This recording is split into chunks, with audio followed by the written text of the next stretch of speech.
Hello everyone, welcome to my YouTube channel. दोस्तों आज है 12 नवंबर। इस वीडियो में देखेंगे हम एसएससी एमटीएस आज के फर्स्ट सेकंड थर्ड शिफ्ट के जीके के प्रश्न, जिसका आगे एग्जाम होने वाला है। अब तो खैर आपके 2 दिन एग्जाम बचे हैं, 13 और 14। जिसका 13 और 14 को होने वाला है उसके लिए इंपॉर्टेंट रहेंगे। कुछ मैंने एक्स्ट्रा पॉइंट करा के उनको याद कर लें, क्या होता हो सके आपके एग्जाम में बन जाए।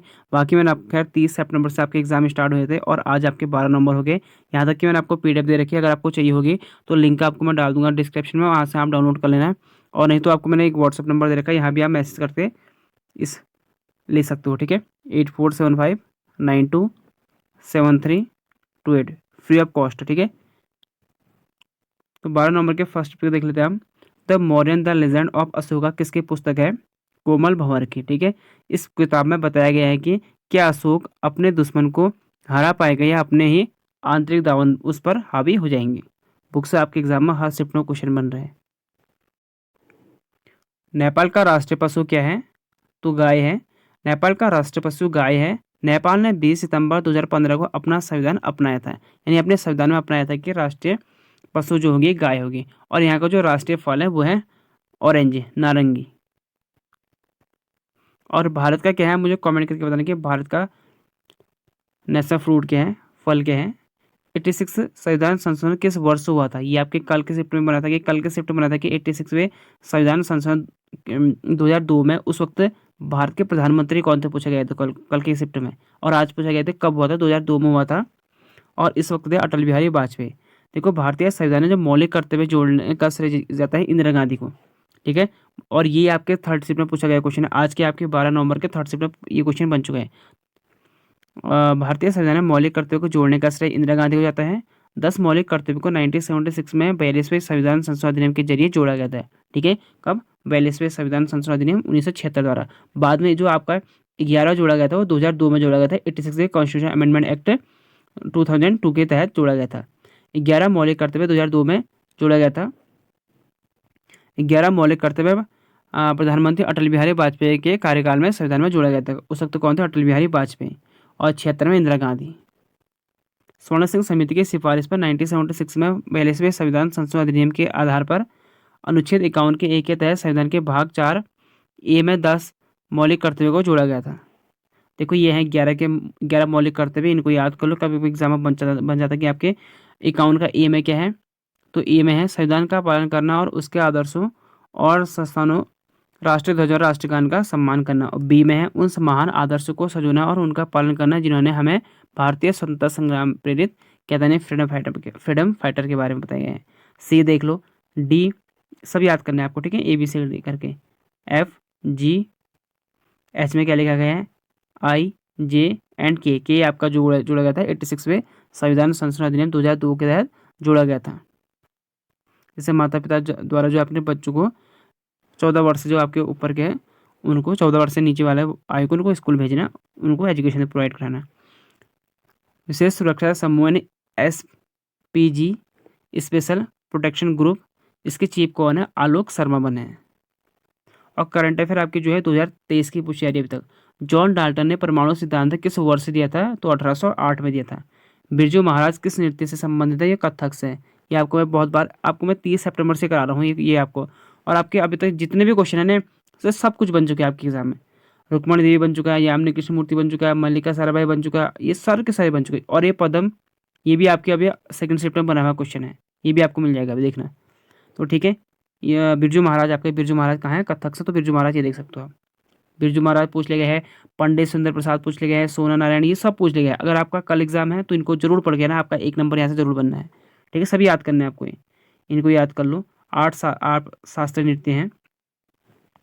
संतोष ट्रॉफी 2023-24 का 77वां संस्करण कहाँ आयोजित किया गया था? तो अरुणाचल प्रदेश के ईटानगर में।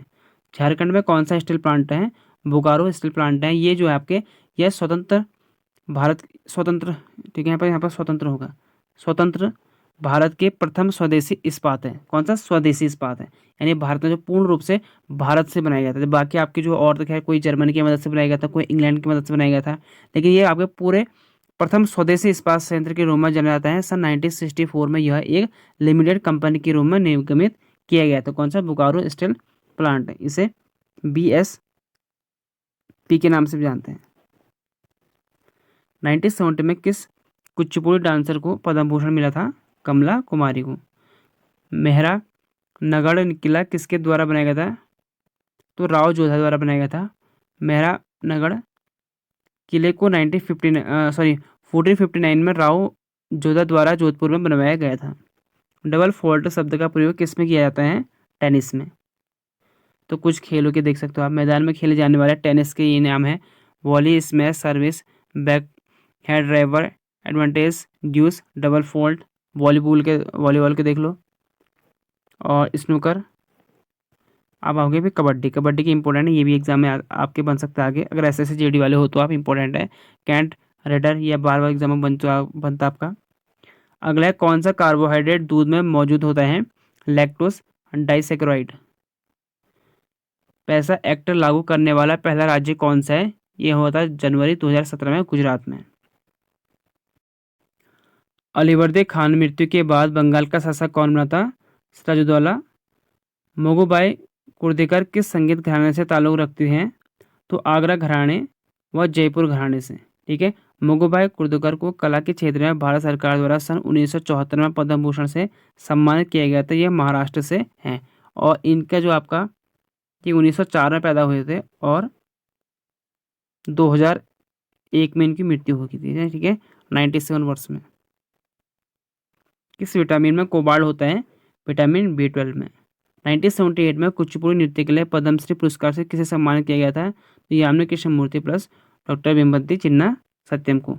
पश्चिमी मध्य रेलवे का मुख्यालय कहाँ स्थित है? तो जबलपुर में। ये आपके कल के शिफ्ट में बना था आपके, तो हो सके आप, मुझे लग रहा है कि अब आपके जो आने वाले शिफ्ट में यहाँ से क्वेश्चन बनेगा, ये मैंने आपको करा रखा था।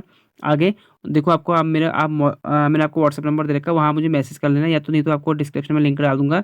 30 सितंबर से लेकर अभी तक आपके जो 12 नवंबर तक के आपको मैं सारे आपको अभी तक के जितने क्वेश्चन है सब आपको दे दूंगा, उनको आप पढ़ लेना। ठीक है, ये मैंने आपको सारे करा रखे वहाँ। अगला, निम्न में से किस दशक में भारत की जनसंख्या में नकारात्मक वृद्धि दर दर्ज की गई थी? तो 1921 में। ये भी मुझे लगता है कि शायद रिपीट हो रखा है, ये भी एग्जाम बन चुका है पहले।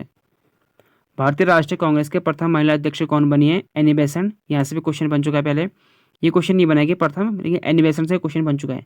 एनी बेसेंट को 1970 में भारतीय राष्ट्रीय कांग्रेस के पहली महिला अध्यक्ष के रूप में चुना गया था। वह लोकप्रिय रूप से एनी वुड के नाम से जाने जाते हैं। एनी वुड, वह एक प्रतिष्ठित ब्रह्मविद्या विद्या होकर, यहाँ पर ब्रह्मा विद्या महिला अधिकार कार्यकर्ता, लेखिका और वक्ता थी। 1916 में उन्होंने लोकमान्य तिलक के साथ होम रूल की शुरुआत की थी। 1926 में ब्रह्मा विद्या पर उनके व्याख्यान के बाद उन्हें विश्व शिक्षक घोषित किया गया था। उन्होंने 1890 में वाराणसी में सेंट्रल हिंदू कॉलेज की स्थापना की थी। कब की थी? 1898 वाराणसी में सेंट्रल हिंदू कॉलेज की स्थापना की थी। और बाद में इस कॉलेज को बनारस हिंदू विश्वविद्यालय में परिवर्तित करने के लिए पंडित मदन मोहन मालवीय को उपहार में दिया गया था। ठीक है, नाम बदलकर। देखो, कुछ इंपॉर्टेंट और फैक्ट हैं। विजय लक्ष्मी पंडित के बारे में देख लो। वह संयुक्त राज्य अमेरिका में भारत की पूर्व राजदूत हैं, और 46-48 में और फिर 1952-53 में संयुक्त राष्ट्र में भारतीय प्रतिनिधित्व की प्रमुख थी। 1941 से 1943 के बीच अखिल भारतीय महिला सम्मेलन की अध्यक्षता भी थी। और सरोजिनी नायडू, ये पहली भारतीय जो थी, ये कांग्रेस के सरोजिनी नायडू एक भारतीय राजनीतिक कार्यकर्ता, भारतीय राष्ट्रीय कांग्रेस के सदस्य और एक कवित्री थी। ये भारतीय राष्ट्रीय कांग्रेस के अध्यक्ष भी बन चुके हैं। ठीक है, लेकिन पहली अगर पूछेगा तो एनी बेसेंट, पहली भारतीय पूछेगा तो सरोजिनी नायडू। वह पहली महिला भारतीय राज्यपाल थी। उन्होंने, राज्यपाल कौन थी पहली? सरोजिनी नायडू। उन्हें महात्मा गांधी द्वारा नाइटिंगेल ऑफ इंडिया शीर्षक दिया गया था। उनके पहले गुरु गोपाल कृष्ण गोखले थे, जिन्होंने उन्हें देश के लिए लड़ने के लिए प्रोत्साहित किया और उनमें देशभक्ति की आग जलाई थी। ब्रिटिश सरकार ने भारत में प्लेग महामारी के दौरान उनके काम के लिए उन्हें केसरी हिंद पदक से भी सम्मानित किया था। सरोजिनी नायडू द्वारा लिखी गई कुछ पुस्तक देख सकते हो आप: golden threshold, Mohammed Jinnah and ambassador of unity, the Indian fantasy, the royal tombs of Golconda, the snake charm. ये आपकी इनकी बुक हैं। ठीक है, और अरुण आसिफ अली, इनको भी देख लो आप। वह एक भारतीय शिक्षिका, राजनीतिक कार्यकर्ता और प्रकाशित थी। 1942 में भारत छोड़ो आंदोलन के दौरान पहली बार भारतीय तिरंगा फहराया गया था, जब अरुण आसिफ अली ने गर्व से ग्वालियर टैंक के मैदान में भारत का तिरंगा फहराया था। विजय लक्ष्मी पंडित, जो आपके संयुक्त राज्य महासभा की पहली महिला अध्यक्ष थी। सुचित्रा कृपलानी भारत की पहली मुख्यमंत्री थी, सुचित्रा कृपलानी। और अरुण आसिफ अली 1942 में आंदोलन की नायिका भी रही थी। ठीक है, अब आपका 12 नवंबर का सेकंड शिफ्ट है। देखो जितना हो सके मैं आपको एक्स्ट्रा पॉइंट कराने की कोशिश कर रहा हूँ, ये एक्स्ट्रा पॉइंट ही आपके एग्जाम में बन रहे हैं। ये तो खैर बहुत कम है कि आपके एग्जाम में रिपीट होंगे इस बार, हो सके आने वाले एग्जाम में हो जाए रिपीट, लेकिन इस बार ये बहुत कम चांस होता है कि ये रिपीट हो। 2023 में गणतंत्र दिवस समारोह में कौन से देश के मुख्य अतिथि थे, ये बहुत कम चांस है कि आपके आगे एग्जाम में रिपीट होगा, बहुत कम हो रहा है। अभी तक आपके जो है 1350 क्वेश्चन करा के उसमें से आपके 3 क्वेश्चन के आसपास रिपीट हो रखे हैं। लेकिन जो आपको एक्स्ट्रा पॉइंट करा रहा हूँ ना, वहाँ से काफ़ी क्वेश्चन बन रहे हैं। जैसे आपके सभी शास्त्रीय नृत्य आपको याद कर लें, वहाँ से क्वेश्चन बन रहा, जनगणना से क्वेश्चन बन रहे, शास्त्रीय नृत्य, लोक नृत्य, जो आपको मैं एक्स्ट्रा पॉइंट करा रहा हूँ ना, वहाँ से क्वेश्चन आपके ज़्यादा बन रहे, 4 से 5 क्वेश्चन बन रहे। अगर आप टोटल अगर देखो तो 3 क्वेश्चन आपके रिपीट, 2 या 3 क्वेश्चन, अगर 4-5 क्वेश्चन अगर आपके वैसे बन रहे एक्स्ट्रा पॉइंट से, तो आप कम से कम 6 से 7 नंबर लेके आते हो। ठीक है, बेनिफिट रहेगा आपके लिए। तो मिस्र के राष्ट्रपति अब्दुल फतह अल सीसी को बुलाया गया था। आनंद पगोड़ा मंदिर किस देश का पर्यटन स्थल है? म्यांमार। कोयला खनन के लिए प्रसिद्ध तालचेर शहर किस राज्य में स्थित है? तो ये उड़ीसा में है। कोयला खनन के लिए प्रसिद्ध तालचेर शहर उड़ीसा के अंगुल जिले में स्थित है। यह भारत में बिजली ग्रेड कोयला का सबसे बड़ा भंडार है। जबकि ये आपका जो है, इसको जब खोला गया था वहाँ, अब तो अभी तो बंद हो चुका है, क्योंकि तब उड़ीसा में इतनी सस्ती बिजली दी गई थी, लेकिन अब ये बंद हो गया मुझे लगता है। 1765 में कौन सा भारत लौट यहाँ पर लौटा होगा? ठीक है, 1765 में कौन भारत लौटा और बंगाल का गवर्नर कमांडर इन चीफ बना था? कौन? अब 1765 में, ये रॉबर्ट क्लाइव। देखो कुछ हम इसमें आगल मैसूर भी देख लेते हैं। पहला, ये कल के एग्जाम बना आपका, क्योंकि चौथा आगल मैसूर कब हुआ था करके, तो देख लो क्या था आपके एग्जाम आगे बन जाए। तो पहला हुआ था 1769 के बीच में होता। और इस वक्त कौन था? बंगाल का गवर्नर और कमांडर इन चीफ कौन था? Robert Clive. इसको याद कर लें, बाकी आप एक्स्ट्रा पॉइंट देख सकते हो, ये आपको मैं कल ही बता चुका हूँ, इसको अभी भी देख लो इसे दोबारा। ठीक है, आगे देख लेते हैं हम। कल आपके ये पूछा गया था कि चौथा कब हुआ था करके, तो 1799 में। डीवाई पाटिल स्टेडियम, ये आपके रिपीट है, ये आपके 2 बार, ये आज आपके तीसरे बार वो क्वेश्चन बन चुका है। लेकिन ये आज पूछा गया कि डीवाई पाटिल स्टेडियम कहाँ पे है? तो मुंबई, नवी मुंबई पे है। इससे पहले ये आपके 2 शिफ्ट बन चुका कि पहला जो आपका WPL है, वुमेन प्रीमियर लीग, ये पहली बार किस स्टेडियम में खेला गया था? फर्स्ट मैच किस स्टेडियम में खेला गया? तो ये डीवाई पाटिल स्टेडियम में खेला गया था, मुंबई में। ठीक है, अगला, मौलिक कर्तव्य किस प्रधानमंत्री का समय जोड़ा गया था? तो देखो ये आपके बन चुका है, सेकंड शिफ्ट बना हुआ है कि मौलिक कर्तव्य किस प्रधानमंत्री के समय में जोड़ा गया था? तो इंदिरा गांधी के टाइम में, उस वक्त 1976 में। और जो 11वां जोड़ा गया था वो उस वक्त अटल बिहारी वाजपेयी। तो 21 में रामनाथ कोविंद ने किस खिलाड़ी को ध्यानचंद खेल रत्न अवार्ड से सम्मानित किया गया था? नीरज चोपड़ा। समुद्र की प्रकृति अम्लीय होने का मुख्य कारण क्या है? तो आपके समुद्र की प्रकृति है, समुद्र का पानी अम्लीय होने का कारण क्या है? प्रकृति क्या होती है? अम्लीय होने का कारण है कार्बन डाइऑक्साइड, CO2। समुद्र के अम्लीय होने का मुख्य कारण कार्बन डाइऑक्साइड का समुद्र में तेजी से अवशोषित होना है। जब कार्बन डाइऑक्साइड समुद्र के पानी के साथ मिलती है तो यह कार्बोनिक एसिड बनाती है। महासागरीय अम्लीकरण के कुछ प्रमुख कारण होते हैं, कौन से? जीवाश्म ईंधन जलाना, यानी कोयला, तेल और गैस जैसे जीवाश्म ईंधन को जलाने से वायुमंडल में कार्बन डाइऑक्साइड का उत्सर्जन होता है। इंडिया ओलंपिक एसोसिएशन की 2023 बैठक किस शहर में आयोजित की गई थी? तो मुंबई में। और इसके सदस्य बनी थी नीता अंबानी बनी थी, जो मुकेश अंबानी की पत्नी है। 2023 में गूगल का CEO कौन है? तो सुंदर पिचाई। और अगर आपका यूट्यूब का पूछेगा तो नील मोहन। ठीक है, नील मोहन, अगर यूट्यूब का पूछ लिया तो। यूट्यूब का CEO ये दो भारतीय मूल के हैं।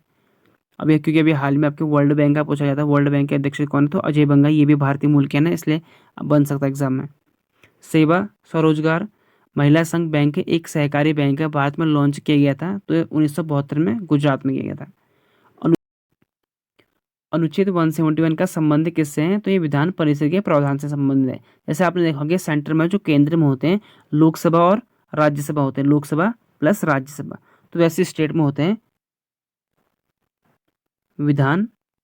विधानसभा और विधान परिषद। विधान परिषद सिर्फ 6 राज्यों में अभी है स्टेट में। जैसे सेंटर में राष्ट्रपति 12 राज्यसभा को मनोनीत करता है, जिन्हें अच्छी नॉलेज होती है, जैसे कला, संस्कृति, संगीत का होता है, उन्हें वो राज्यसभा में बैठाते हैं। कौन मनोनीत करता है? राष्ट्रपति। ऐसे राज्यपाल करते हैं कुछ लोगों को स्टेट में जहाँ विधान परिषद होती है। जैसे कुछ ज़्यादा स्टेट में नहीं, जैसे महाराष्ट्र में होगी, उत्तर प्रदेश होगी, तो कुछ ही राज्य में है विधान परिषद, बाकी राज्य में नहीं है। सिंधु घाटी सभ्यता में सबसे बड़ा स्नानगार मोहनजोदड़ो में पाया गया था। इससे क्या कहा जाता है? इसे क्या कहा जाता है? इसे विशाल स्नानगार कहा जाता है। फ्लोरीन, क्लोरीन और हीलियम में सबसे अधिक प्रतिक्रियाशील कौन सा है, तो फ्लोरीन है। अब है 12 नवंबर का third shift. History of British India नामक पुस्तक का लेखक कौन है, जेम्स मिल। वर्तमान केंद्रीय सतर्कता आयोग कौन है, Shri Praveen Kumar Srivastava, central vigilance commission. भारतीय सम्राट अशोक के प्रमुख शिलालेखों की संख्या कितनी है, तो इनकी है 14। अशोक के जो अभिलेख हैं, अशोक एडिगेट 4 प्रकार के होते हैं, तो प्रमुख शिलालेख, लघु शिलालेख, प्रमुख स्तंभ शिलालेख एंड लघु स्तंभ शिलालेख। 1837 में जेम्स प्रिंसप ने पहली बार अशोक के शिलालेखों को पढ़ा था। अशोक के प्रमुख शिलालेख, अशोक के मेजर रॉक एडिकेट, कौन कौन से देख लेते हैं हम। अशोक के शिलालेख, शिलालेखों में अंकित विशेषताएं कौन से। मेजर रॉक एडिकेट फर्स्ट पहले में है, यानी अशोक के अभिलेख में पहले में पशु वध को प्रतिबंधित करता है, उत्सव समारोह पर प्रतिबंध लगाता है। सेकेंड है चोल पांड्य, सत्यपुत्र और केरलपुत्र जैसे दक्षिण भारतीय राज्यों का उल्लेख है, सामाजिक कल्याण उपाय से संबंधित है। थर्ड है ब्राह्मणों को स्वतंत्रता, हर 5 साल में युक्त प्रादेशिक राजकों के साथ धर्म का प्रचार करने के लिए राज्य के सभी क्षेत्र का दौरा करता है। चौथा बेरिखोसा वर्णरम्स की ध्वनि पर धमघोषा, शांति की ध्वनि की वरीयता, समाज पर धर्म का प्रभाव। 5 है दासों के साथ उनके आकाओं द्वारा मानवीय व्यवहार, धर्म महामात्रों की नियुक्ति के बारे में उल्लेख। बाकी पढ़ लेना आप 6, 7, 8, 9 सारे इंपॉर्टेंट, ठीक है। एग्जाम में कभी कभी बन जाती है कि किसमें क्या लिखा गया है। 11, 12, 13 इंपॉर्टेंट है क्योंकि इसमें धर्म के माध्यम से कलिंग युद्ध और विजय के बारे में बताया गया है, यानी कलिंग युद्ध का इसमें वर्णन किया गया है 13 में। इसको याद कर लें, इंपॉर्टेंट है 13 वाला। फिर 14 है आखिरी, इसमें कि देश के विभिन्न हिस्सों में शिलालेखों को उकरने के उद्देश्य से संबंधित है। अगला है काकरापार परमाणु ऊर्जा स्टेशन में स्थित है गुजरात। प्रसिद्ध पार्श्व गायिका वाणी जयराम किस राज्य से संबंधित थी, तो तमिलनाडु। भारत में पहली सामाजिक, आर्थिक और जातीय जनगणना किस वर्ष हुआ था, 2011 में। पद्म सुब्रमण्यम निम्नलिखित में से किस नृत्य से संबंधित है, तो भरतनाट्यम। ये आपके एग्जाम में बन चुका है, मैंने आपको कहा था ना। देखो थर्ड शिफ्ट में आपके बना हुआ क्वेश्चन, ये आपका है पद्म सुब्रमण्यम। ये सारे आपके एग्जाम बन चुके हैं अभी तक के आपके। आप कल और परसों आपके 2 दिन और एग्जाम बन चुके हैं, क्या पता हो सके आपके एग्जाम में आगे बन जाए। पूर्ण स्वराज की घोषणा करने वाला प्रस्ताव में आयोजित कांग्रेस अधिवेशन में पारित किया गया था, तो लाहौर में किया गया था। यह हुआ था 1929 में। ऐतिहासिक पूर्ण स्वराज प्रस्ताव लाहौर के अधिवेशन में पारित किया गया था। उस वक्त अध्यक्ष थे कांग्रेस के जवाहरलाल नेहरू। लता मंगेशकर को साल 1990 में चेन्नई में किस पुरस्कार से सम्मानित किया गया था, राजा लक्ष्मी पुरस्कार। श्री राजा लक्ष्मी फाउंडेशन ने दिया था। बांज ओक और शाहबलूत चेस्टनट के वृक्ष होते हैं सदाबहार चौड़े पत्तेदार वृक्ष। भारतीय संविधान में कितनी अनुसूचियां हैं, तो 12 शेड्यूल हैं। ये कौन कौन से देखते हैं हम। 26 नवंबर 1949 को संविधान सभा अंगीकृत किया गया था। कब अंगीकृत किया गया था, 26 नवंबर 1949 को, और लागू किया गया था 26 जनवरी 1950 को। इसको अंगीकृत किए जाने के समय संविधान में 22 भागों, 395 अनुच्छेद और 8 अनुसूचियां हैं, जबकि वर्तमान में जो अभी भारत में संविधान है 12 अनुसूचियां हैं, 25 भाग है, 448 अनुच्छेद अभी। लेकिन एक्चुअल में आपके क्वेश्चन जो आपके 395 से पूछा जाता है, लेकिन आपके 448 वर्तमान में। ये आपके एग्जाम में पूछा नहीं जाता है, लेकिन आपको याद होना चाहिए, ठीक है, फैक्ट याद होने चाहिए। साथ ही अब तक इसमें 106 संशोधन हो चुके हैं। जो आपका लास्ट हुआ था 2023 में नारी शक्ति अधिनियम, ये भी मैंने आपको करा रखे 106 तक, 1 से लेकर टोटल आपको 106 तक के मैंने सारे आपको संविधान में करा रखे हैं, उनको देख लेना, ठीक है। कॉन्स्टिट्यूशन अमेंडमेंट एक्ट, दुनिया का सबसे लंबा और लिखित संविधान भारत का ही था। देखो पहला में है राज्य और केंद्र शासित प्रदेश की सूची। दूसरा में महत्वपूर्ण पदाधिकारी का प्रावधान, यानी जो है राज्य और केंद्र शासित प्रदेश जो भारत होगा राज्य और केंद्र शासित प्रदेश सूची का एक संघ होगा। अगला है पदाधिकार। तीसरा में है शपथ। चौथे में राज्यों के परिषद में सीटों का आवंटन। 5 में अनुसूचित क्षेत्र और अनुसूचित जनजाति का प्रशासन, SC/ST के लिए। 6 में इंपॉर्टेंट है कौन कौन से हैं, असम, मेघालय, त्रिपुरा, मिजोरम राज्य में जनजातीय क्षेत्र में प्रशासन। 7 में है संघ सूची, राज्य सूची, समर्थ सूची, इसमें 3 आते हैं। 8 में है मान्यता प्राप्त भाषाएं, अभी कितने 22 भाषाएं जिन्हें मान्यता है, लेकिन अंग्रेजी नहीं है, ठीक है, इंग्लिश नहीं है अभी तक, 22 भाषाएं। 9वीं कुछ अधिनियमों और विनियमों की मान्यता।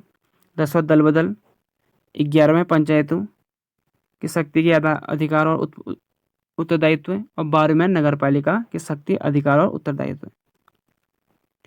यह अभिलेख रविकृति द्वारा लिखा गया था, वह राजा का दरबारी कवि था, तो ये पुलकेशन द्वितीय था। तो ये थे दोस्तों आपके तीनों शिफ्ट के। आई होप आपको क्वेश्चन अच्छे लगे होंगे।